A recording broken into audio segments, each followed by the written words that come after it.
আসসালামু আলাইকুম। আশা করি সবাই ভালো আছেন। আমিও ভালো আছি। চলুন গল্পে আসা যাক। ক্রিং ক্রিং ক্রিং। এ আকাশ, ওঠ। দেখ কে যেন কল দিছে তোরে। এই, ওঠ। উঠতেছি। চোখ খুলে ফোনটা হাতে নিয়ে দেখি অন্তর কল দিছে। ঘুম ঘুম চোখে কলটা রিসিভ করলাম। ওই শালা কয়টা বাজে, কলেজে আসবি না? আসবো তো। এত তারা কিসের? আর কয়টা বাজে? ভাইয়া কষ্ট করে টাইমটা নিজে একটু দেখে নিন কয়টা বাজে। স্যার কিন্তু 9:30-এ যাইতে বলছিল। ফোনের স্ক্রিনের দিকে তাকাই দেখি 10টা 9 বাজে। ওই তেই তো সালা। এখন কল দিলি কেন? না দিলেই পারতি। ভাই ভুল হইয়া গেছে, মাফ কইরা দেন ভাই। ওই শোন বল। ভাই, কলেজের কি খবর? তোর কপাল ভালো, স্যার এখনো আসে নাই, বলেছে 10টা 20-তে আসবে। ওকে দোস্ত, তুই কলেজে 5 মিনিট অপেক্ষা কর, আমি 10 মিনিটের মধ্যে আসতেছি। ভালো হইলি না। আচ্ছা তাড়াতাড়ি আয় ভাই। ওকে ওকে। লাফ দিয়ে বিছানা থেকে উঠলাম। দৌড়াইলাম ওয়াশরুমের দিকে। কোনো রকমে চোখে মুখে পানি দিয়া প্যান্ট শার্ট পরে রেডি হয়ে কলেজের দিকে যাইতেছি। চলেন পরিচয় পর্বটা সেরে নেই এখন। আমি আকাশ মাহমুদ। আমাদের পরিবারে বাবা মা আমরা 2 ভাই। আর আমার ছোট কিউট কিউট 2টা বোন আছে। আমি বাবা মায়ের 2 মাত্র সন্তান, মানে মেজো ছেলে। আমি এখন ইঞ্জিনিয়ারিং পড়তেছি, ফরিদপুর পলিটেকনিক ইনস্টিটিউট। আর যার সাথে এতক্ষণ কথা বললাম তিনি হচ্ছেন আমার জিগরা দোস্ত অন্তর। আর ফোন করে কলেজে ডাকার কারণ হচ্ছে আজকে কলেজে প্র্যাকটিক্যাল পরীক্ষা আছে, তার জন্য। আমার আরো একটা ফ্রেন্ড আছে, নাম এনামুল। আমরা একসাথেই লেখাপড়া করি। পরিচয় দিতে দিতে কলেজে চলে আসলাম। ক্লাসের সামনে দাঁড়ায় আছি আর ভাবতেছি, স্যার আজকে যাই বলুক না কেন সব হজম করে নিব। আল্লাহর নাম নিয়ে স্যারকে বললাম, স্যার আসবো? কে তুমি? স্যার আমি আকাশ, চিনতে পারতেছেন না? জি বাবা, আমি আপনাকে খুব ভালো করে চিনতে পারছি। তা বাবা, আপনার আগমনের সময় কোনো সমস্যা হয়নি তো? না স্যার, কিছুই হয় নাই। তোর আসতে এত লেট হলো কেন? বোঝাই যাইতেছে স্যার অনেক রেগে আছেন। আসলে স্যার ম্যাথের একজন বন্ধু খুবই অসুস্থ হয়ে পড়ে, সেই জন্য আমি তাকে ডক্টরের কাছে নিয়ে গেছিলাম। সরি স্যার লেট করে আসার জন্য। আর এমনটা হবে না। আচ্ছা ঠিক আছে, এইবারের মতো মাফ করলাম। যা, খাতা নিয়ে পরীক্ষা শুরু কর। আমিও কথা মতো খাতার একটা পেজ নিয়ে অন্তরের পাশে গিয়ে বসলাম। ওই শালা তুই মিথ্যা বললি কেন? তুই তো ঘুমাইতেছিলি। আরে বেটা, বুঝলি না? এখন যদি সত্যিটা বইলা দিতাম তাইলে আর আজকে পরীক্ষা দিতে হইতো না। আচ্ছা বাদ দে, এখন 10টা 40 বাজে, তাড়াতাড়ি শেষ কর, অনেক ক্ষুধা লাগছে। ওকে ওকে। তারপরে পরীক্ষা শেষ করে আমি অন্তর আর এনামুল ক্যান্টিনে গিয়ে পেট ভোজন করে আসলাম। এখন ক্যাম্পাসে বসে আছি। আজকে অনেক আড্ডা দেব, কারণ হচ্ছে আজকে আমাদের সেমিস্টারের লাস্ট পরীক্ষা। তো আড্ডা দিতে দিতে দুপুর 2টা বেজে গেছে। এমন সময় আমার ফোনে বেজে উঠলো আর্টসেলের অনিকেত প্রান্তরের মিউজিক রিংটং। হাতে নিয়ে দেখে আম্মু কল দিছে। কল ধরে, হ্যালো আম্মু। তারপরে আম্মুর কথা শুনে আমি তো পুরাই অবাক হয়ে গেলাম। তার থেকে একটু বেশি খুশি হলাম, কারণ আসসালামু আলাইকুম আম্মু, কেমন আছেন? আমি ভালো আছি বাবা, তুই কেমন আছিস? হ্যাঁ আম্মু, আমিও ভালো আছি। কি করতেছিস? পরীক্ষার কি খবর? আম্মু আজকে পরীক্ষা শেষ হলো, তাই এখন আমি অন্তরা রেনামুল কলেজ ক্যাম্পাসে বসে আড্ডা দিতেছি। ওহ ভালো। তা শুন, একটা খবর দেওয়ার জন্য কল দিছি। একটু টেনশনে পড়লাম। আমাকে আমার কিসের খবর দেবে আম্মু? কি হয়েছে আম্মু? কোনো খারাপ খবর নাকি? তোমার কিছু হয়েছে নাকি আব্বুর কিছু হয়েছে? আরে পাগল ছেলে, আমাদের কিছু হয় নাই, আমরা সবাই ভালো আছি। ওহ, আল্লাহ বাঁচালে। তা বলো আম্মু, কিসের খবর? আসলে আমরা তোর ভাইয়ের বিয়ে ঠিক করছি, সামনের সপ্তাহে বিয়ে। তুই একটা কাজ কর, তোদের যেহেতু পরীক্ষা শেষ, তাহলে তুই অন্তর আর এনামুলরে নিয়ে বাড়িতে চলে আয়। মনে মনে আমি একটু অবাক হলাম। ভাইয়ার বিয়ে, কিন্তু ভাইয়ার তো গার্লফ্রেন্ড আছে। কই, আবার অন্য মেয়ের সাথে তো বিয়ে ঠিক করে নাই তো। তাই সব ভেবে আম্মুকে বললাম, আম্মু ওদের না হয় নিয়ে আসলাম, কিন্তু ভাইয়ার বিয়ে কার সাথে দিয়েছো? আমার বান্ধবীর মেয়ের সাথে। আল্লাহ, আজকে ভাইয়া নিশ্চিত সুইসাইড করবে, কারণ ভাইয়া সুমি আপুকে অনেক ভালোবাসে আর আপুও। আল্লাহ জানে এখন কি হবে। তা না হয় বুঝলাম, কিন্তু আম্মু ভাইয়া কি রাজি এই বিয়েতে? হুম, ও রাজি। ও তাহলে তো সব ঠিকই আছে। আচ্ছা আম্মু, আমরা কালকে চলে আসব। আচ্ছা ঠিক আছে, সাবধানে আসিস। আচ্ছা আম্মু, ভালো থাকো।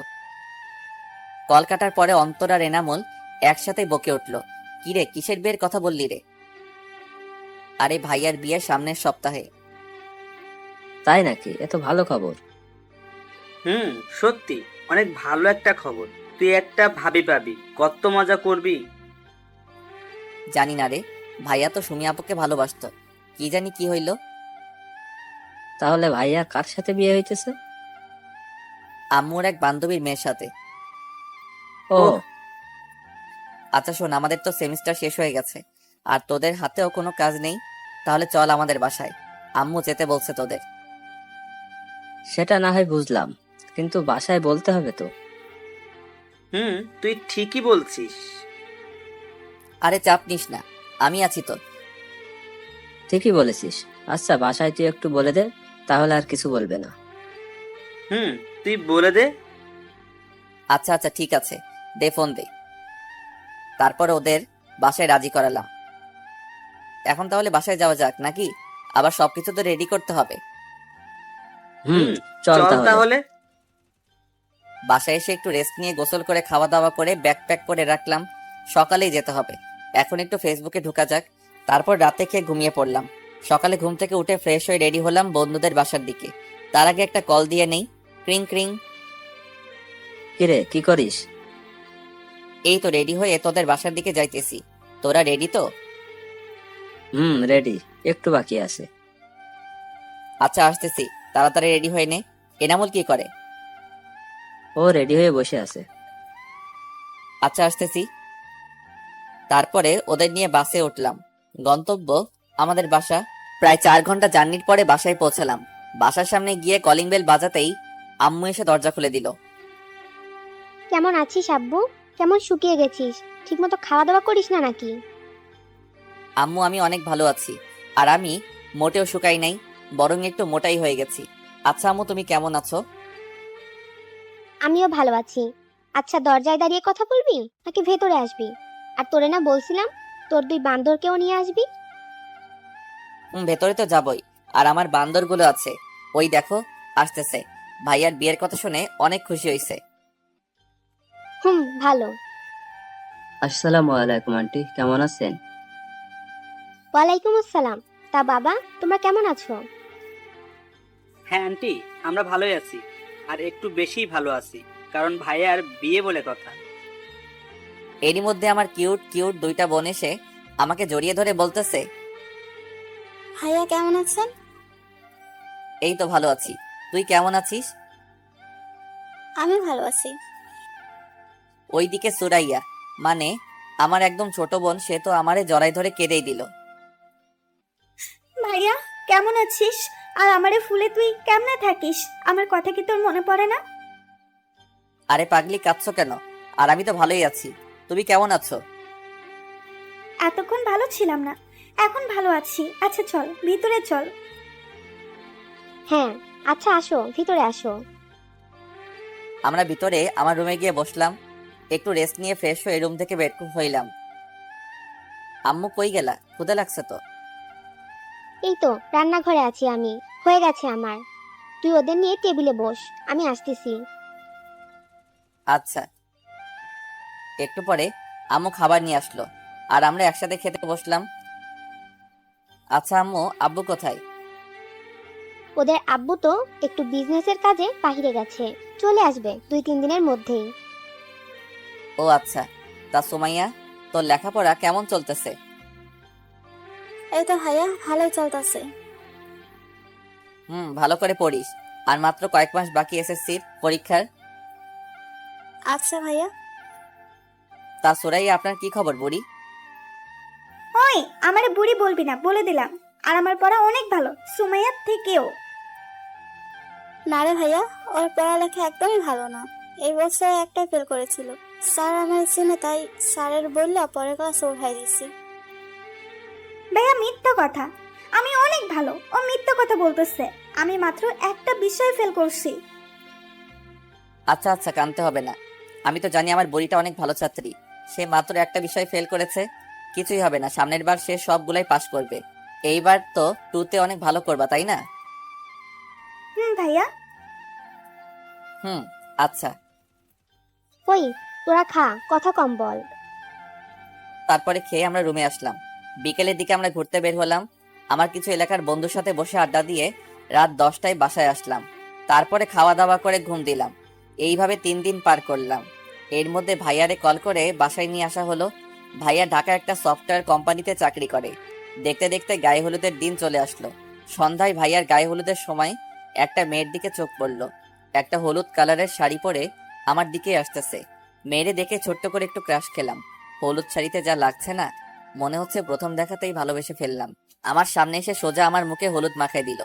আমিও কম যাই কিসে, আমিও হলুদ নিয়ে ওরে দিলাম মাখিয়ে। আবার আমারে দিল। এবার আমি দিয়ে দৌড় দিলাম। এসে সুমাইয়ার পেছনে দিয়ে যাইতেছিলাম। সুমাইয়া এসে সামনে এসে দাঁড়াইলো। সুমাইয়াও হলুদ মাখিয়ে দিল। তখনই ওই মেয়েটা আমার সামনে চলে আসছে। আর মেয়েটার সামনে আসতেই সুমাইয়া বলল, আরে মিথিলা, তোর এই অবস্থা হলে কি করে? এই যে আপনার ভাইয়ার জন্য। ওহ ভাইয়া, আপনারা তো বলাই হয়নি। এর নাম মিথিলা, আমার বেস্ট। ও, ইনি তাহলে তোর বেস্টু? জি ভাইয়া। তো ভাইয়া কেমন আছেন? হুম, ভালো আছি। তুমি কেমন আছো? আমিও ভালোই আছি। তো ভাইয়া, আপনার বড় ফেয়ার তো হয়ে গেল, আপনার কবে হবে? হবে, সময় হলেই হবে। কি, আপনার এখনো সময় হয় নাই? কই না তো, আমি তো এখনো ছোট আছি। বড় হয়ে নেই, তারপরে করব। হ্যাঁ, সে তো দেখাই যাচ্ছে আপনি কত ছোট। হুম। দেখতে দেখতে গায়ে হলুদের পর্ব শেষ হলো। রাত 10টায় আমি, ভাইয়া আর আমার 2 বান্দর মিলে ছাদে গেলাম গল্প করার জন্য। ছাদে চেয়ারে কিছুক্ষণ নীরবতা পালন করলাম। একটু পরে ভাইয়া বলতে শুরু করলো, আকাশ ভাই, আমারে বাঁচা। আমি এই বিয়ে করতেই পারবো না। তুই তো সুমির বিষয়ে জানিস, ওরে ছাড়া আমি বাঁচতেই পারবো না। তুই কিছু একটা কর ভাই। ভাইয়া আমারে বলতেছো কেন? আম্মুকে বলতে পারো নাই কেন? ভয় বলতে পারে নাই। প্লিজ ভাই, তুই কিছু একটা কর, আমারে বাঁচা। আর তুই যদি কিছু না করিস, তাহলে আমি এখন বলতেছি, আমি আজকে রাত্রে সুইসাইড করব। কি বলতেছো ভাইয়া? তুমি কি পাগল হয়ে গেছো? হুম, আমি পাগল হয়ে গেছি। সুমিরে ছাড়া আমি আর কাউকেই ভাবতে পারি না। আচ্ছা ঠিক আছে, আমি কিছু একটা করতেছি। তারপরেও পাগলামো করো না। তুমি একটা কাজ করতে পারো ভাইয়া, আজকে রাতেই পালায় যাও। পরে যা হবে সেটা দেখা যাবে। তুই বাঁচালি আমারে ভাই। আজকে রাতে পালাবো, ঠিক আছে, কিন্তু কিভাবে? সেটা আমি কি জানি। এমনিতে তুমি আম্মুর ভয় কিছুই বলতে পারবা না। আর তাছাড়া সুমি আপুকে ছাড়াও তুমি থাকতে পারবা না। তাই যা করার তোমাকেই করতে হবে। আর আমি তোমার কিছু বলতে গেলেই আমি ফেঁসে যাব। ভাই, তার কোনো দরকার নাই। নিজের কাজ নিজেই করো। আচ্ছা দেখি, আর কিছু হেল্প লাগলে বলবানি। প্লিজ ভাই, না করিস না। আচ্ছা, সেটা না হয় ভেবে দেখা যাবে। কিন্তু ভাইয়া, তোমাকে একটা কথা বলার ছিল। হ্যাঁ বল। ভাইয়া, তুমি পালাই যাইও না। আম্মুর তোমার উপর অনেক বিশ্বাস। প্লিজ ভাইয়া, সেটা তুমি নষ্ট করো না।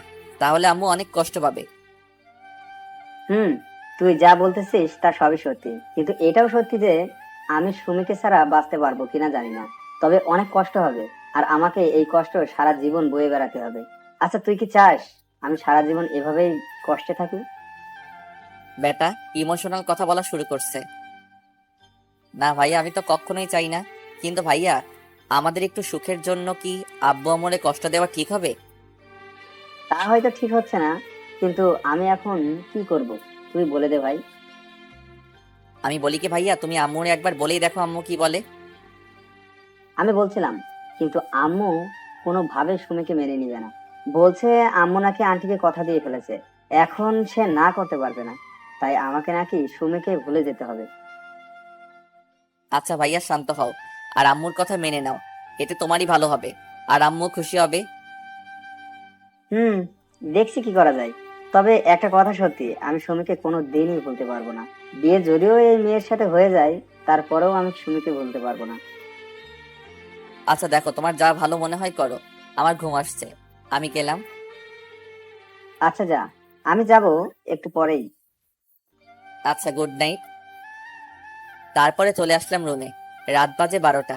একটু ঘুমেও ধরেছে বটে, তারপরেও ফেবুতে ঢুকে আপনাদের জন্য গল্প লিখতে বসলাম। গল্প লিখতে লিখতে 2টা বেজে গেছে। তারপরে ঘুমাই গেলাম। সকালে কারো চিল্লাচিল্লিতে ঘুমটা ভেঙে গেল। দরজা খুলে বাহিরে আসলাম, দেখি আমুর মুখটা কালো হয়ে আছে। কিছুই বুঝতেছি না কি হয়েছে। সবারই একই অবস্থা। সুমাইয়ারে ডাক দিলাম, কিরে কি হয়েছে রে? সবাই এমন করে আছে কেন? আর আম্মুর কি হয়েছে? সুমাইয়া কোনো কথা না বলে একটা চিরকুট হাতে ধরিয়ে দিল। চিরকুটটা পড়ার পরে আমার তো নিজেই নিজেকে মারতে মনে চাইতেছে। তাতে লেখা ছিল, প্রিয় আম্মু, প্রথমে ক্ষমা চেয়ে নিচ্ছি। চিঠিটা লেখার কারণ হচ্ছে, আম্মু তুমি তো জানোই আমি সুমিকে ভালোবাসি। আমি ওরে ছাড়া কিছুই ভাবতে পারি না। রাতে যখন ঘুমাতে গেলাম তখন আমার মনে হচ্ছিল আমি আমার জীবনের অনেক বড় কিছু একটা হারিয়ে ফেলতে যাইতেছি।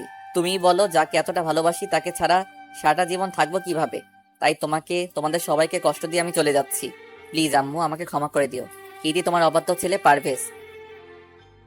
আমি চিঠিটা পড়ার পরে নিজেকে নিজে গালি দিতে মনে চাইতেছে। শালার, কালকে যদি আমি ভাইয়াকে মজা করে না বলতাম পালিয়ে যাওয়ার কথা, তাহলে আর আজকে এই দিন দেখতে হইতো না। এখন কি করি আমি? আম্মু যদি জানতে পারে যে এই কাজের জন্য আমি দায়ী, তাহলে আমার জীবন শেষ। আল্লাহ আমারে রক্ষা করো। এর মধ্যে আন্টির বাসায় বলে দেওয়া হয়েছে যে ভাইয়া পালাইছে।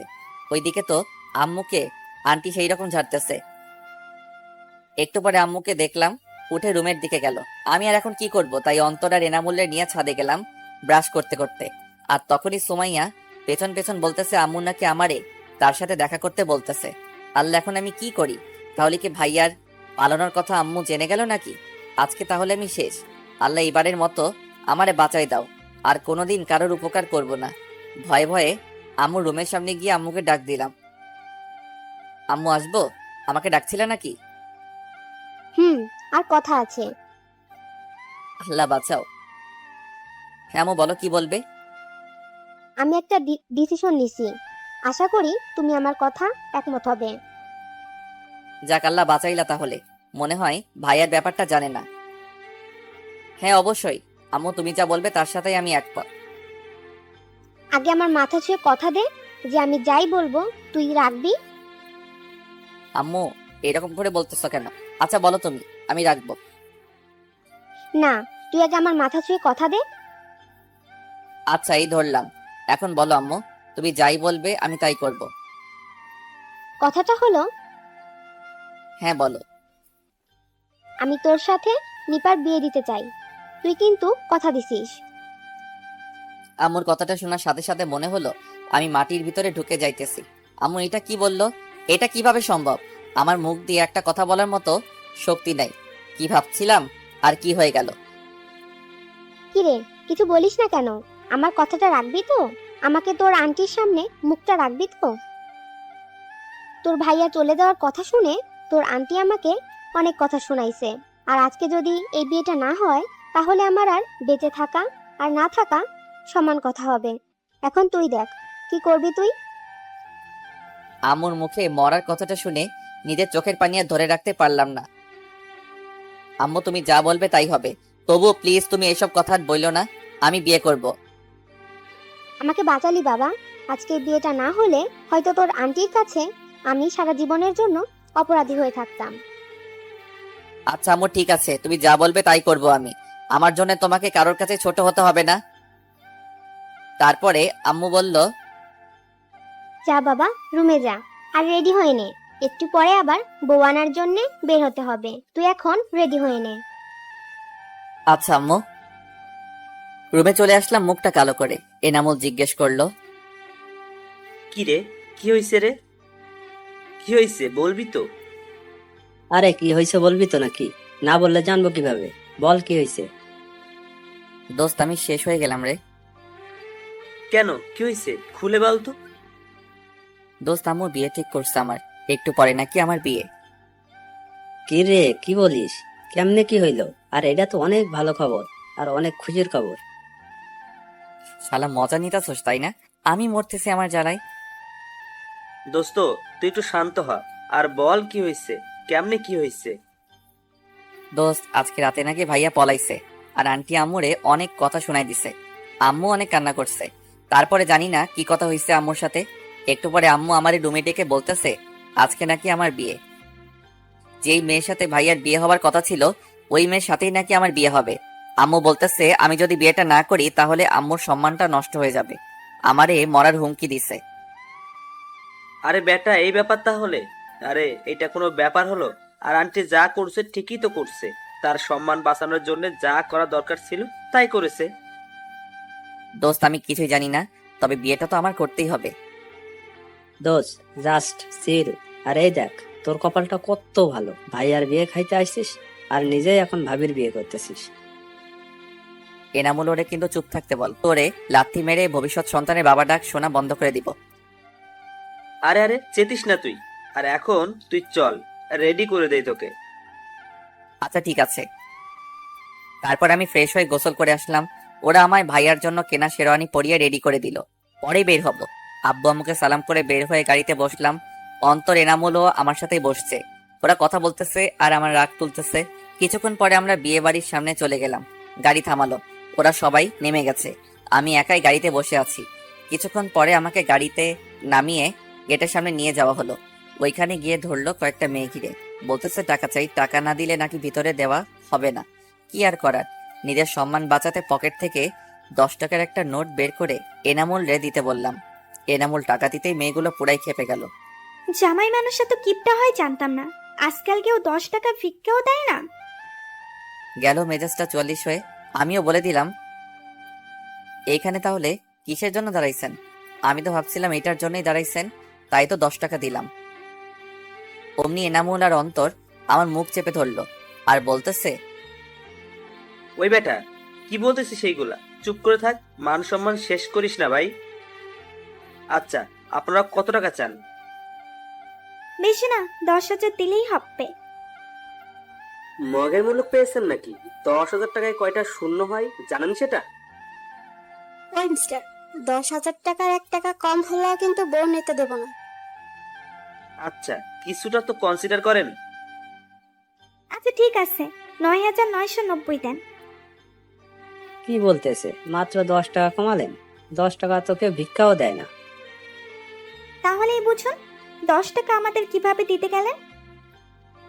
আচ্ছা সরি বলতেছি, এবার কিছু তো কমান। তারপরে অনেক দরদাম করে 5,000-এ ফিক্সড করলো, কিন্তু একটা শর্ত দিছে, সেটা মানতে হবে। আর অন্তত শালায়ও বোকার মতো রাজি হয়ে গেল কিছু না শুনেই। তারপরে বলল, সত্য সেরকম বেশি কিছুই না, জাস্ট একটা গেম হবে। ও এই ব্যাপার? আচ্ছা আগে বলেন তো দেখি, কি গেম? এই যে দেখতেছেন শরবতের গ্লাসগুলো, এখান থেকে 1 গ্লাস শরবত নিয়ে একেবারেই খেতে হবে জামাইয়ের। আমরা খেলে হবে না? না, জামাই প্রথমে আমার সাথে যা, তার জন্য জামাইকে এই গেমটা খেলতে হবে। কি আর করার, গেম তো খেলতেই হবে। তবে এর মধ্যে কিছু সন্দেহের গন্ধ পাচ্ছি। দেখে শুনে ভালো এটা গ্লাস নিলাম আর একদমই খেয়ে নিলাম। একটু পরে বুঝতে পারলাম এটা মরিচের শরবত ছিল। আমার নাক কান দিয়ে গরম বের হইতেছে, চোখটা লাল হয়ে গেছে, কিন্তু কাউকে বুঝতে দিতেছি না। কি জামাই বাবু, কেমন লাগলো শরবতটা? হ্যাঁ খুব ভালো, কিন্তু মিষ্টিটা একটু বেশি হয়ে গেছিল। কিরে, শরবতগুলো চেঞ্জ হলো কিভাবে? কোন সবগুলা? শরবতে তো মরিচে গুঁড়ো দেওয়া ছিল, কিন্তু মিষ্টির শরবত কিভাবে আসলো আমি জানি না। তারপরে মেয়েটা আমাকে বলল, হো তাই নাকি?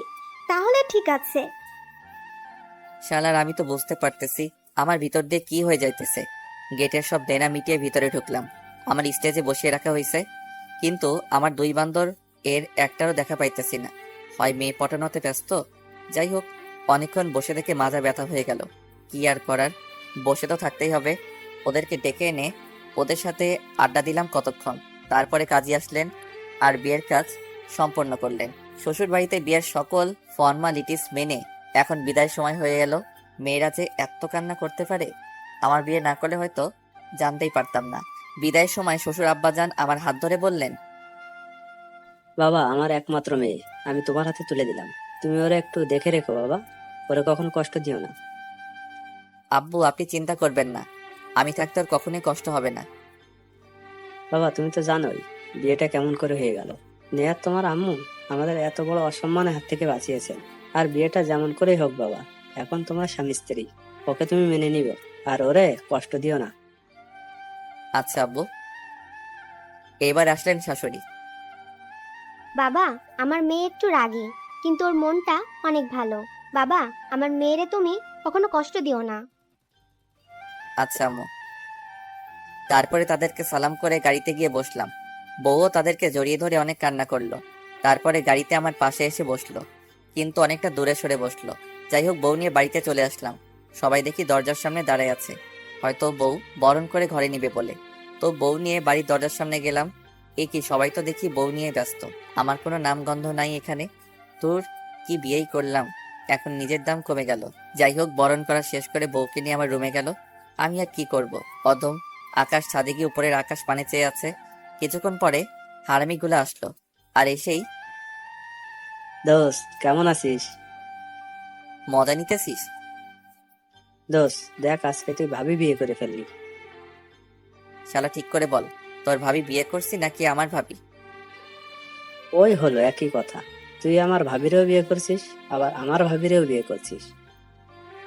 এনামুল দোস্ত, ওরে চুপ করতে বল, আমি কিন্তু ওরে ছাদ থেকে ফেলে দিব। দোস্ত, চেতিস না তুই, ও তো আর খারাপ কিছুই বলে নাই, সত্যি কথাই তো বলতেছে। এনামুল্লাহ শালা, তুইও ওর হয়ে কথা বলতেছিস?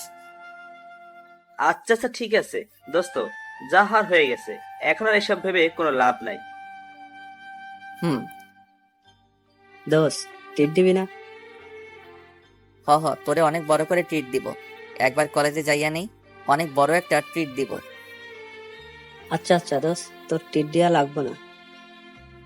কেন, ট্রিট দিব নে, রেডি থাকিস। এর মধ্যে আম্মু ছাদে আসছে, আর এসে বলতেছে, কিরে আকাশ, এইখানে কি করিস? আম্মু কিছু না, এই তো আমরা বসে আড্ডা দিতেছি। আজকের দিনেও আড্ডা দিতে হয়? ঘরে বৌমা একা বসে আছে, যা রুমে যা। আচ্ছা আম্মু। আম্মু চলে গেল। দোস্ত, যা তাহলে বাসর ঘরে, আজকে কিন্তু বিড়াল মারতেই হবে। ওই শালা বিড়াল কেন মারবো? আরে বাসর রাতে বিড়াল মারতে হয়, তুই ঘরে যা, সব বুঝতে পারবি। আচ্ছা। অন্তত আর এনামুল আমারে আমার রুমের সামনে নিয়ে গেল। আমার কেমন যেন ভয় ভয় লাগতেছিল। আজকে নিজের রুমে নিজের যাইতেই ভয় পাইতেছি। এমনটা কেন হইতেছে বুঝতে পারতেছি না। হয়তো আজকে এক অপরিচিত কারোর সাথে একই ছাদের নিচে একই ঘরে থাকতে হবে। হয়তো আজকের পর থেকে আমার জীবনের পথ চলাটা পাল্টে যাবে। সব ভয় উপেক্ষা করে রুমে ঢুকেই পড়লাম, আর বাহির থেকে দরজাটা লাগিয়ে দিছে হারামিগুলা। আমিও ভিতর থেকে দরজা লাগিয়ে দিলাম। আস্তে আস্তে খাটের দিকে এগোতে লাগলাম। বউ এসে আমাকে সালাম করে আবার খাটে গিয়ে বসলো। আমি আর কিছু না বলে খাটের একপাশে বসলাম। তখনই নিপা, বউয়ের নাম আগেই হয়তো বলেছিলাম, বলতে শুরু করলো, কেন করলেন আপনারা আমার সাথে এমনটা? কি বলতেছেন? আমি তো কিছুই করি না। হ্যাঁ, আপনি কিছুই করেন নাই, কিন্তু আপনারাই তো এসব করছেন। কেন আমার সাথেই কেন? দেখুন, যা হয়েছে সব ভাইয়ার জন্য হয়েছে। এখানে আমাদের কারোর কোনো দোষ নেই। ভাইয়া একটা মেয়েকে ভালোবাসতো, তাকে ছাড়া আপনাকে বিয়ে করতে পারবে না, তাই চলে গেছে। আপনারা আমার সাথে এমনটা না করলেও পারতেন। জানেন একটা মেয়ের কত স্বপ্ন থাকে? আমারও অনেকগুলো স্বপ্ন ছিল। আমি কোনো দিন রিলেশন করিনি, কারণ আমার সব ভালোবাসা আমার স্বামীর জন্য রেখে দিয়েছিলাম। আপনার ভাইয়ার সাথে বিয়ে ঠিক হওয়ার পর থেকে তাকে নিয়েই ভাবতে শুরু করেছিলাম। অত এক মুহূর্তেও সব এলোমেলো করে দিল। যাই হোক, যা হওয়ার হয়ে গেছে। তবে আমার কিছু কথা আছে, আশা করি আমার কথাগুলো মেনে নেবেন। হ্যাঁ বলুন। আমি এখনো আপনাকে স্বামী হিসেবে মেনে নিতে পারি নাই। হয়তো কোনো মেয়ের পক্ষেই এত তাড়াতাড়ি মেনে নেওয়া সম্ভব না, তাই আমার কিছুদিন সময় চাই। আশা করি আমি না বলা পর্যন্ত আমার কাছে আসার চেষ্টা করবেন না। ওকে, এখন আপনি ঘুমিয়ে পড়ুন। আমি আমার ড্রয়ার থেকে সিগারেটের প্যাকেট বের করে বারান্দায় গেলাম। আমি আবার সিগারেট খাই, তবে খুব বেশি না, অল্প। গিয়ে দরজাটা বাইরে থেকে বন্ধ করে দিলাম। রাত তখন 1টা বাজে। সিগারেট খাচ্ছি আর ভাবছি নিপার কথা। সত্যি আমরা ওর সাথে হয়তো খারাপ করেই ফেলেছি। এমনটা ভাই আর না করলেও পারতো। সত্যি তো, একটা মেয়ের অনেকগুলো স্বপ্ন থাকে, আর আমরা তা নষ্ট করে দিলাম। হ্যাঁ, আমাকে ওর কথাগুলো মানতেই হবে। ও যতদিন নিজ ইচ্ছায় না বলবে, ততদিন আমি ওরে টাচ করব না। অনেকক্ষণ বসে থেকে কেমন ঘুম ঘুম পাচ্ছে। এইদিকে সিগারেটও শেষ, যাই গিয়ে ঘুমিয়ে পড়ি। রুমে ঢুকতে দেখলাম নিপা ঘুমিয়ে আছে। ওর চুলগুলো ফ্যানের বাতাসে উড়ে একবার মুখে পড়ছে, আবার সরে যাচ্ছে। ঘুমন্ত অবস্থায় একটা মেয়েকে এতটা সুন্দর লাগে আমার আগে জানা ছিল না। আমি এক ধ্যানে চেয়ে আছি। মন চাইছে একবার গিয়ে ওর চুলগুলো ছুঁয়ে দেই, একবার ওর নরম ঠোঁটগুলো ছুঁয়ে দেই, কিন্তু না, আমি তো এইটা করতেই পারি না। ও নিজেই বারণ করছে। যাই হোক, অনেকক্ষণ এইভাবে দাঁড়িয়ে থেকে ভাবলাম, এখন আমি কোথায় ঘুমাই? একই খাটে ঘুমাইতে গেলে রাতে হয়তো টাচ লেগে যেতে পারে। তার থেকে ভালো আমি সোফায় ঘুমাই। যেই ভাবা সেই কাজ, সোফায় ঘুমিয়ে পড়লাম। সকালে ঘুম ভাঙলো কারোর ডাকে। চোখ খুলে দেখি নিপা ডাকতেছে। হয়তো মাত্রই গোসল করছে। চুল থেকে পানি টপ টপ করে পড়তেছে, মুখেও কিছুটা পানির ফোঁটা লেগে আছে। এক নজরেই তাকিয়ে আছি ওর দিকে। এ যেন এক নেশার মতো কাজ করছে। সবকিছুই আমার এলোমেলো হয়ে যাচ্ছে। আমার নেশা কাটলো নিপার ডাকে। এই যে কি হলো, ডাকছি শুনতে পাচ্ছেন না? কি হলো, কথা বলছেন না কেন? হ্যাঁ হ্যাঁ, কি কি হলো, কতক্ষণ ধরে ডাকতেছি, শুনেন নাই নাকি? হ্যাঁ না মানে না। হ্যাঁ কি না শুরু করছেন? উঠেন, আম্মু ডাকতেছে, খেতে যাওয়ার জন্য বলতেছে। ও হ্যাঁ, আচ্ছা আপনি নিচে যান, আমি ফ্রেশ হয়ে আসতেছি। আচ্ছা। আমি চলে গেলাম ওয়াশরুমে। ফ্রেশ হচ্ছি আর ভাবতেছি কি আছে ওর মাঝে। যখনই তাকাই কেমন যেন হয়ে যায় আমি। ফ্রেশ হয়ে বের হয়ে দেখি নিপা দাঁড়িয়ে আছে। আমি বললাম, কি হলো, আপনি নিচে যান নাই? না, ভাবলাম একসাথেই যাই। আমি আগে গেলে আবার কি না কি ভাববে। আচ্ছা ঠিক আছে, আপনি দাঁড়ান, আমার হয়ে গেছে। তারপরে বের হলাম দুইজনে, গিয়ে টেবিলে বসলাম। আমার পাশে নিপা বসলো। তারপরে খাওয়া দাওয়া শেষ করে রুমে চলে আসলাম। একটু পরে নিপাও চলে আসলো, আর এসেই বলতেছে, এই শুনুন, আজকে আমাদের বাসায় যেতে হবে, বিকেলে রেডি হয়ে থাকবেন। কেন? আপনাদের বাসায় যেতে হবে কেন? বিয়ের পরে সবারই যেতে হয়। আচ্ছা ঠিক আছে। তারপরে দুপুরে খেয়ে দিয়ে বন্ধুদের নিয়ে একটু ঘুরতে বের হলাম। আর সারাটা সময় আমারে জ্বালাই খাইছে। সন্ধ্যার একটু আগে আম্মু কল দিল। হ্যালো আম্মু। ওই হারামজাদা, ওই তুই?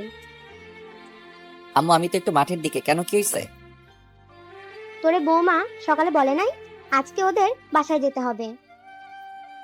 আম্মু ভুলে গেছি। তাড়াতাড়ি বাসায় আয়, তোর শ্বশুর আসছে। আচ্ছা আম্মু। ফোনটা রেখে ওদেরকে নিয়ে বাসায় চলে গেলাম। গিয়ে দেখি শ্বশুর আসছে, সাথে আরো কয়েকজন। গিয়ে সালাম করলাম, তারপরে কিছু কথা বললাম। সন্ধ্যার পরে গেলাম শ্বশুর বাড়ি, সাথে আমার 2 বান্দরও আছেন। শ্বশুর বাড়ি গিয়ে মনে হয় বিপদেই পড়ে গেলাম। এত খাতির যত্ন, আবার টেবিলে গিয়ে তো আমি অবাক। এত খাবার আর কমপক্ষে 30 পদে রান্না করছে। যাই হোক, খাওয়া দাওয়া করে রুমে গেলাম। আমাকে নিপার রুমে থাকতে দেওয়া হয়েছে। বউ বলে কথা, বউয়ের সাথেই তো থাকতে দিবে। রাতে ঘুমাইতে গিয়ে বাঁধলো আরেক সমস্যা, ওর রুমে সোফা নেই। আমি এখন কোথায় ঘুমাবো? কি হলো, ঘুমাবেন না? হ্যাঁ ঘুমাবো তো, কিন্তু আপনার রুমে সোফা নেই, ঘুমাবো কোথায়? থাক, সোফা খুঁজতে হবে না, আপনি খাটেই ঘুমান, সমস্যা নেই। আর নিজে ঠিক থাকলেই সব ঠিক। আচ্ছা। ঘুমাইতে গেলাম, মাঝে একটা কোলবালিশ দিয়ে ঘুমাইলাম। সকালে ঘুম থেকে উঠে তো আমি পুরাই অবাক। চোখ খুলতে দেখি নিপা আমাকে জড়িয়ে ধরে আছে। ঘুমন্ত অবস্থায় নিপাকে ঘুমপড়ির মতো লাগতেছে।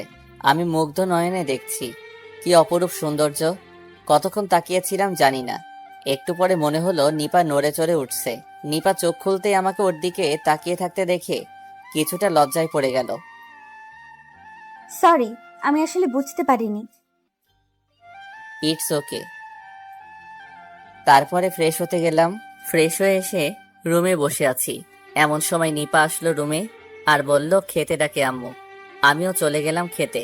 খাওয়া দাওয়া করে আবার রুমে চলে আসলাম। একটু পরে কিছু শালিকা আসলো, রুমে এসেই বলতেছে, কি দুলাভাই, রাত কেমন কাটলো আমাদের আপুর সাথে? আরে সেটা দুলাভাইকে দেখেই বোঝা যাচ্ছে, রাতটা ফাটাফাটি কাটছে। কি দুলাভাই, ঠিক বললাম তো? হ্যাঁ একদম ঠিক বলছো। তার দুলাভাই শুধু আপুকে নিয়ে থাকবেন? আমাদেরকে কি একটু সময় দিবেন না?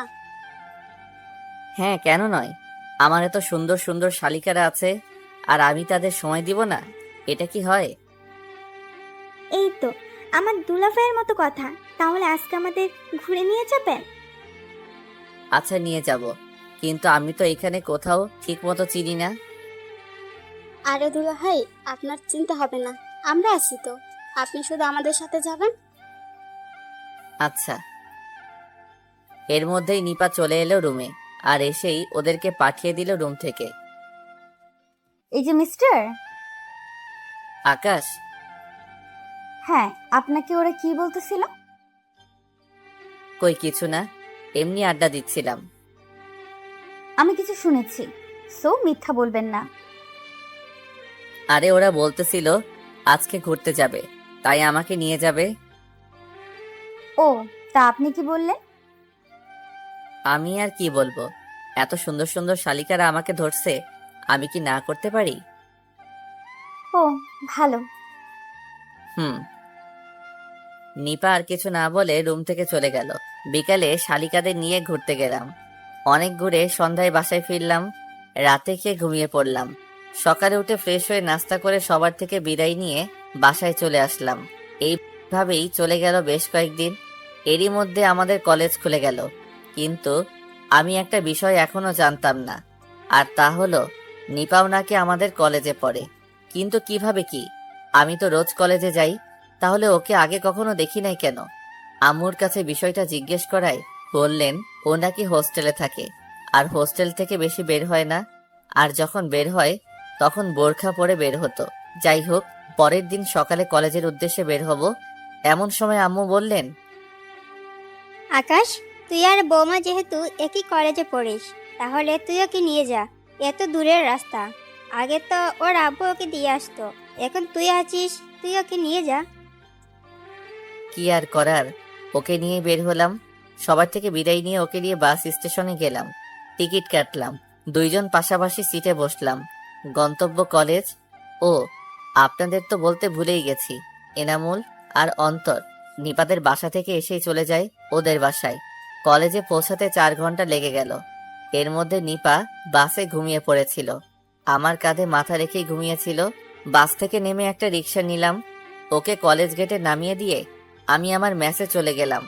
অনেকদিন পরে মেসে আসলাম, রুম গোছালাম, তারপরে ফ্রেশ হয়ে হোটেল থেকে খাবার এনে রাতে খেয়ে শুয়ে পড়লাম। কিন্তু ঘুম আর আসছে না। এতদিন তো একসাথে ঘুমাতাম, মাথায় এখন শুধু নিপা। অনেক কষ্টে ঘুমালাম। সকালে ফোনের শব্দে ঘুমটা ভেঙে গেল। তাকিয়ে দেখি আননোন নাম্বার, রিসিভ করি নাই, তাই বেশ কয়েকবার রিং হচ্ছে। বিরক্ত হয়ে রিসিভ করলাম। হ্যাঁ, কে বলছেন? আর এত সকাল সকাল ফোন দিছেন কেন? আমি নিপা বলতেছি। আপনি এখনো ঘুমিয়ে আছেন? ও, আপনি? না, আসলে অনেক রাত পর্যন্ত জেগেছিলাম তো, তাই উঠতে একটু দেরি হয়ে গেছে। আচ্ছা, এখন উঠে কলেজে যান, আম্মু এটা বলতেই বলেছিল। ও আচ্ছা। ধুর শালা, কই ভাবলাম বউয়ের হয়তো আমার উপর একটু মন নরম হয়েছে, তাই কল দিছে। এ তো দেখে আম্মু বলছে বলে কল দিল। ধুর, ভাল লাগে না। উঠে পড়লাম, ফ্রেশ হয়ে কলেজে চলে গেলাম। নতুন কিছু বই কিনে কয়েকটা ক্লাস করে বন্ধুদের নিয়ে মামার দোকানে গেলাম। গিয়ে সিগারেট নিলাম। সিগারেট খাচ্ছি আর আড্ডা মারছি। এমন সময় একটা মেয়ে আসলো। মামার দোকানে বোরখা পরা ছিল। আমার দিকে বেশ কয়েকবার তাকালো। ওর চোখ দেখে কেমন যেন লাগলো, মনে হচ্ছে এই চোখ আমি আগেও দেখেছি। তো যাই হোক, এত কিছু না ভেবে আবার আড্ডায় মন দিলাম। কিন্তু পরক্ষণেই আমার মাথা গরম হয়ে গেল। একটা ছেলে এসে আমার কাছে কি যেন নেওয়ার বাহানায় মেয়েটার সাথে ধাক্কা খেলো। আমি ভালো করে বুঝতে পারলাম ছেলেটা মেয়েটার সাথে অসভ্যতা করছে। কিছুই বললাম না। মেয়েটা মামার থেকে কয়েকটা খাতা আর কলম নিল। বিল দেওয়ার সময় আবার সেই ছেলেটা একই কাজ করছে বেশ কয়েকবার। এমন করে মেয়েটা রেগে আমার দিকে তাকালো আর ছেলেটাকে বলতে লাগলো, সমস্যা কি আপনার? এইভাবে অসভ্যতা করছেন কেন? অসভ্যতার কি দেখলে? আপনি আমাকে ধাক্কা দিচ্ছেন কেন? সেটা আমার ব্যাপার, তোমার কি? এইবার আমার মাথা পুরাই গরম হয়ে গেল। বন্ধুদের নিয়ে গেলাম ওর কাছে।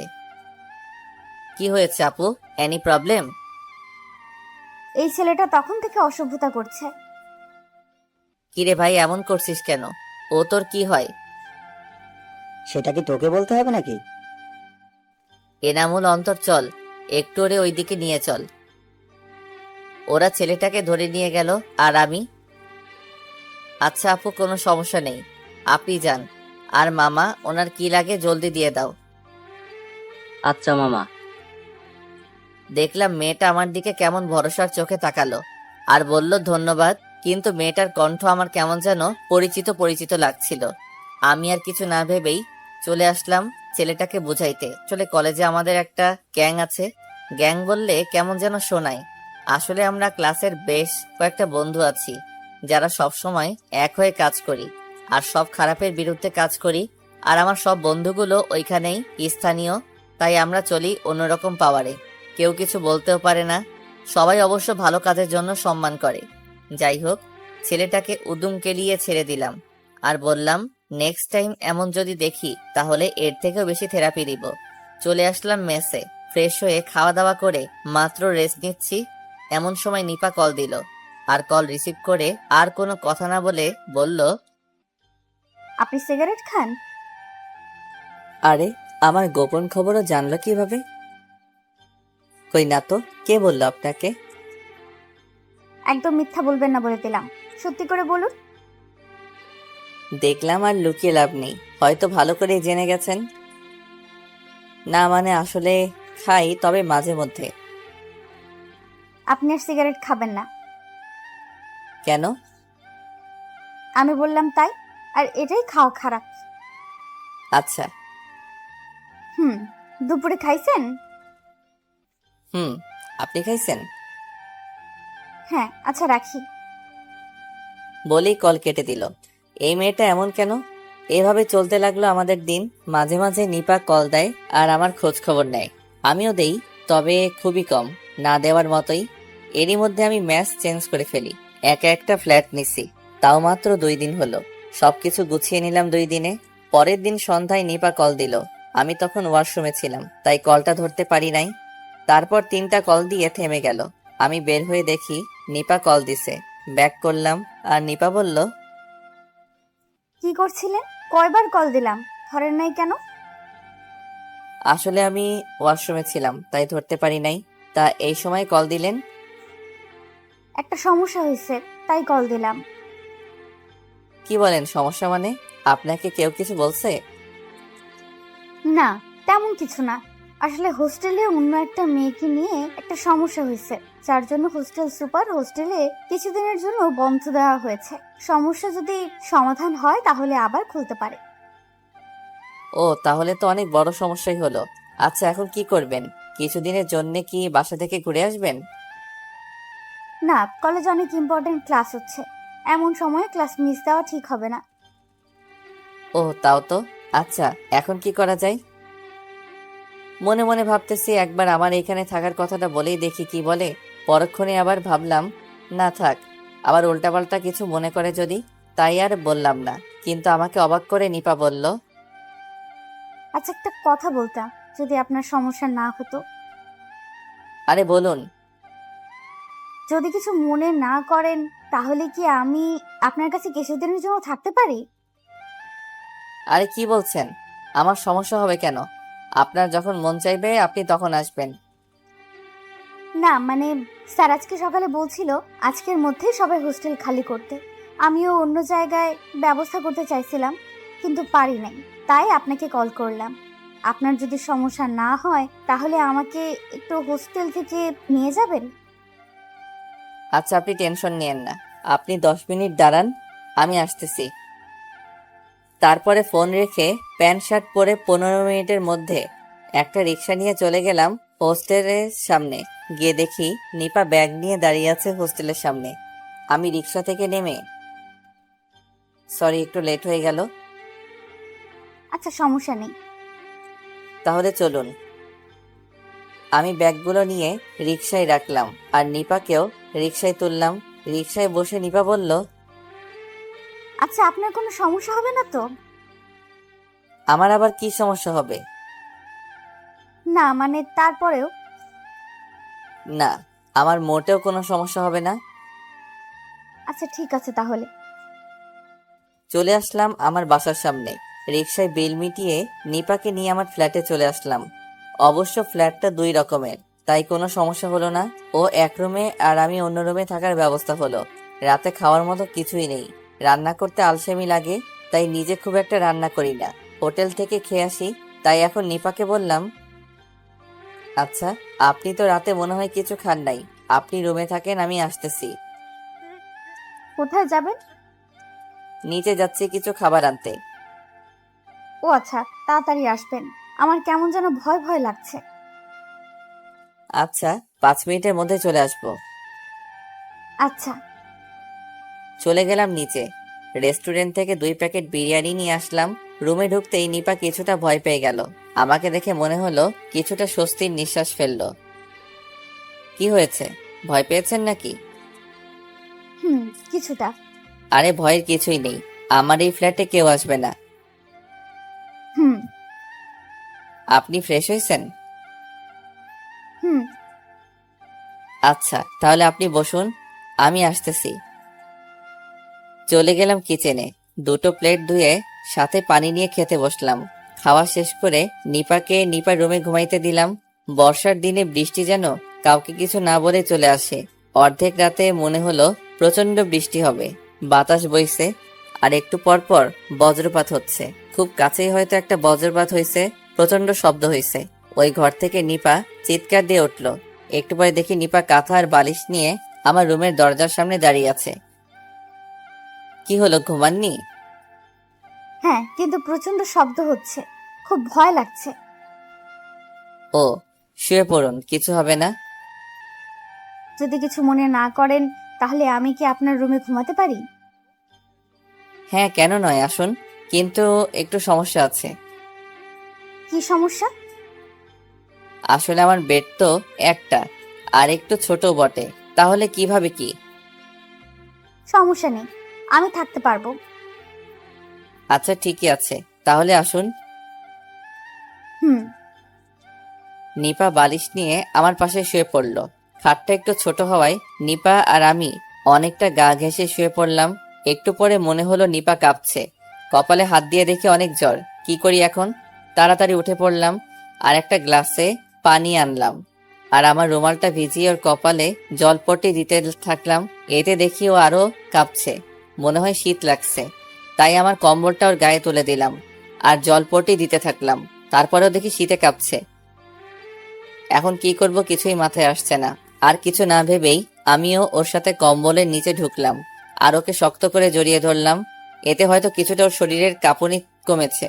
ওকে এইভাবে জড়িয়ে ধরে কখন যে ঘুমিয়ে পড়লাম মনে নেই।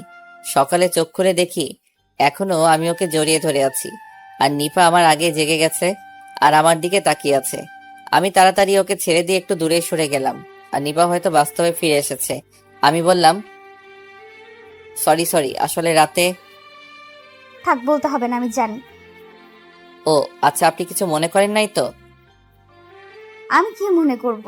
আপনি আমাকে ধরতেই পারেন। বুঝলাম না। আপনার বুঝতেও হবে না। আচ্ছা, আমার বুঝতে হবে না।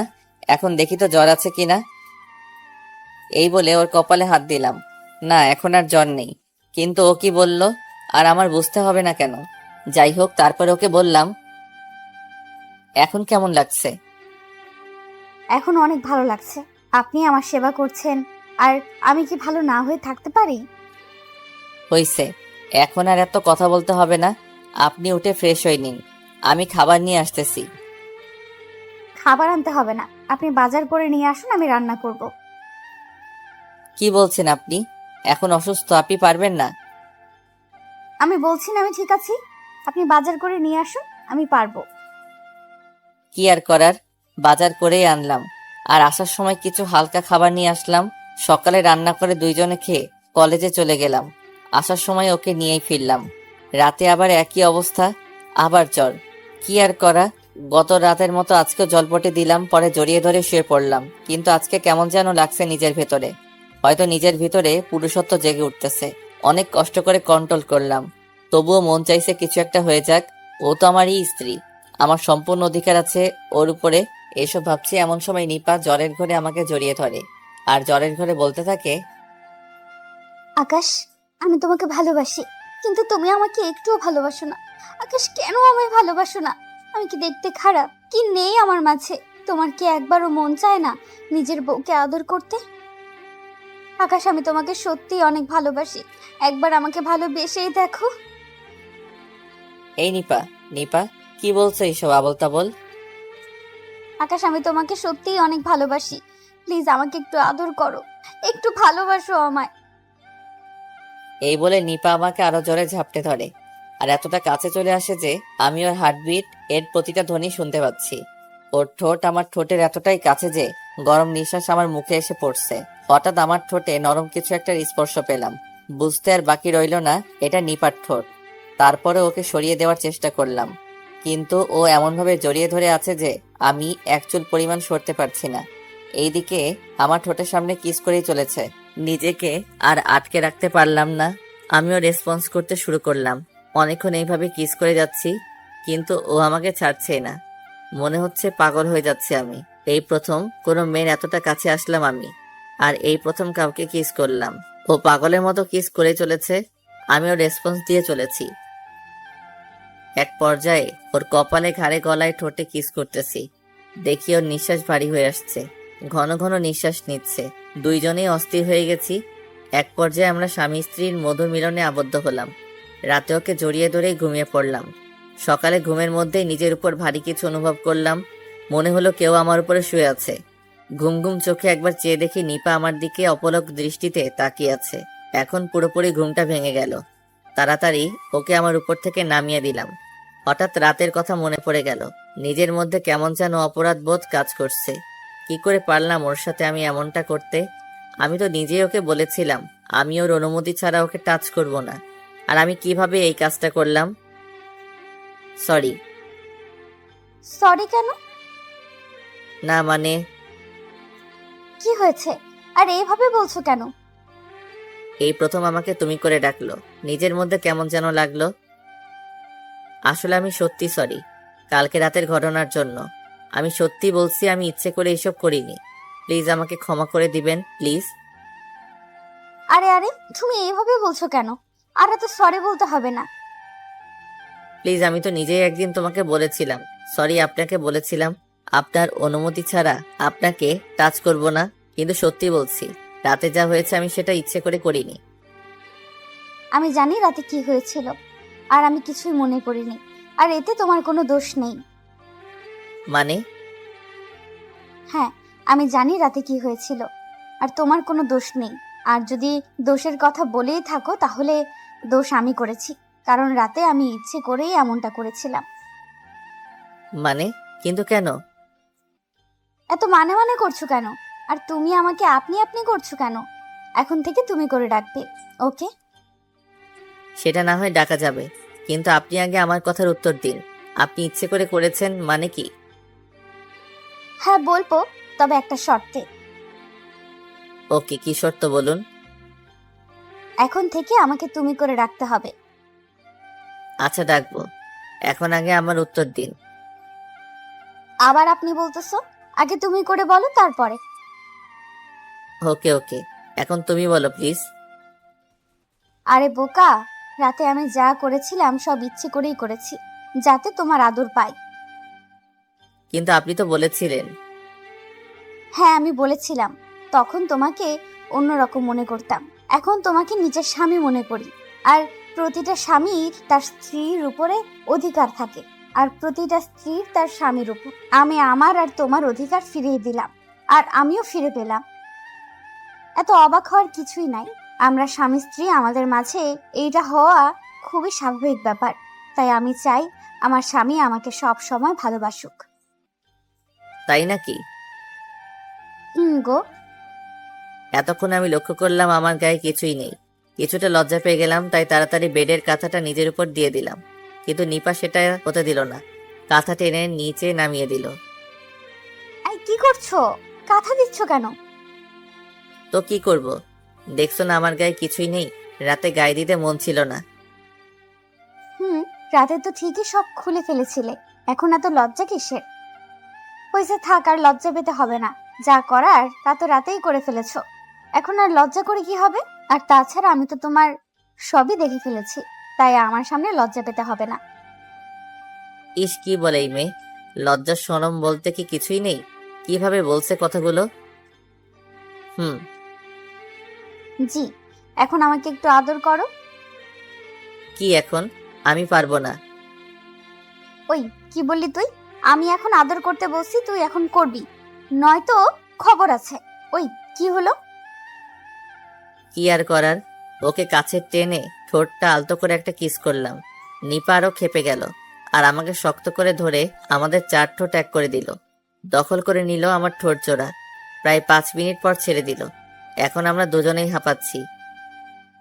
ওই এত জোরে কেউ কিস করে? যদি মরে যেতাম। অমনি আমার মুখে হাত দিয়ে আটকে দিল। আর একবার এমন কথা বলবে না। তোমার কিছু হয়ে গেলে আমি কি নিয়ে বাঁচবো? কেন? আকাশ, আমি তোমাকে অনেক ভালোবাসি। তাই নাকি? সত্যি গো, আমি তোমাকে অনেক ভালোবাসি। তোমাকে ছাড়া আর কিছুই ভাবতে পারি না। তাই নাকি? তা কবে থেকে হলো এসব, আর আমি কেন জানি না? তোমার মনে আছে একদিন দোকানে বসে তুমি আড্ডা দিচ্ছিলে, আর তখন বোরকা পরা একটা মেয়ে দোকানে আসে, আর তখন একটা ছেলে ওই মেয়েকে ডিস্টার্ব করছিল, আর তখন তুমি ছেলেটাকে অনেক মেরেছিলে। হ্যাঁ, ওয়েট ওয়েট ওয়েট, তুমি এসব কিভাবে জানলে? যেই মেয়ের জন্য ছেলেটাকে মেরেছিলে ওই মেয়েটাই আমি ছিলাম।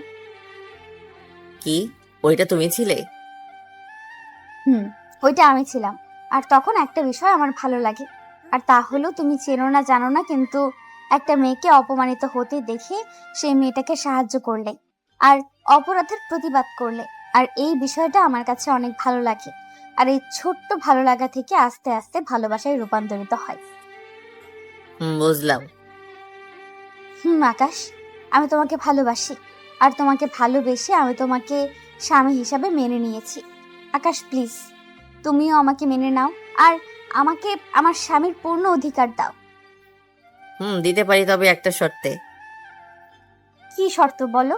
আমি তোমার সব শর্ত মেনে নিতে রাজি। আমাকে এখন থেকে অনেক অনেক অনেক ভালোবাসতে হবে, আর এখন এই মুহূর্তে আমাকে আবার একটা কিস করতে হবে। ও, এই ব্যাপার? আমি তো তোমাকে ভালোবাসি। সত্যি বলতে আমি তোমাকে আমার নিজের থেকেও বেশি ভালোবেসে ফেলেছি। আর রইল কিস, সেটা এখন না, আগে ফ্রেশ হয়ে আসো তারপরে। নো, এটা তো হবে না, আমার এখনই লাগবে। বললাম তো আগে। বাকিটুকু বলার আর চান্স দিলাম না, তার আগে আমাদের 4 ঠোঁট এক করে দিলাম। শুরু হয়ে গেল তাদের টম এন্ড জেরি খেলা। ভালো থাকুক তারা এবং তাদের ভালোবাসা, বেঁচে থাকুক 1000 বছর ধরে ভালোবাসার মানুষগুলো।